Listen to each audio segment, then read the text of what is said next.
কাল এমন একটা মানুষের জন্মদিন যার আগমনে খুশি হয়েছিল সমগ্র মানব জাতি এবং জিন। কাল এমন একটা মানুষ জন্মগ্রহণ করেছিল যার আগমনে অন্ধকার পৃথিবী হিদায়াতের আলো পেয়েছিল। কাল এমন একটা মানুষ পৃথিবীতে আসছিল যার আগমনে আধার কেটে পুরো পৃথিবী আলো পেয়েছিল। হ্যাঁ, কালকে 12ই রবিউল আউয়াল আমার প্রিয় নবী হযরত মুহাম্মদ সাল্লাল্লাহু আলাইহি ওয়াসাল্লাম এই দিনের জন্ম এবং মৃত্যুগ্রহণ করেছিল। আজকে কোনো ফুটবলার বা ক্রিকেটারের জন্মদিনের কথা আপনাদের কাছে বলতেছি না, আজকে আমার প্রিয় নবী হযরত মুহাম্মদ সাল্লাল্লাহু আলাইহি ওয়াসাল্লামের জন্মদিনের কথা বলতেছি। আপনি যদি তাকে মন থেকে ভালোবাসেন, ভিডিওটা 3 জন মুসলিম ভাইয়ের কাছে পৌঁছে দিয়ে খবরটা জানাই দিয়েন।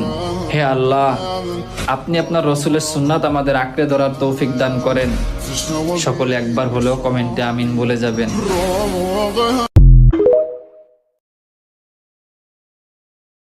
কাল এমন একটা মানুষের জন্মদিন যার আগমনে খুশি হয়েছিল সমগ্র মানব জাতি এবং জিন। কাল এমন একটা মানুষ জন্মগ্রহণ করেছিল যার আগমনে অন্ধকার পৃথিবী হিদায়াতের আলো পেয়েছিল। কাল এমন একটা মানুষ পৃথিবীতে আসছিল যার আগমনে আধার কেটে পুরো পৃথিবী আলো পেয়েছিল। হ্যাঁ, কালকে 12ই রবিউল আউয়াল আমার প্রিয় নবী হযরত মুহাম্মদ সাল্লাল্লাহু আলাইহি ওয়াসাল্লাম এই দিনের জন্ম এবং মৃত্যুগ্রহণ করেছিল।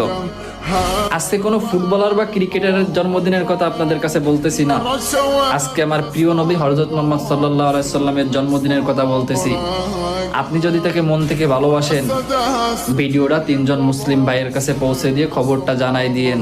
হে আল্লাহ, আপনি আপনার রসুলের সুন্নাত আমাদের আঁকড়ে ধরার তৌফিক দান করেন।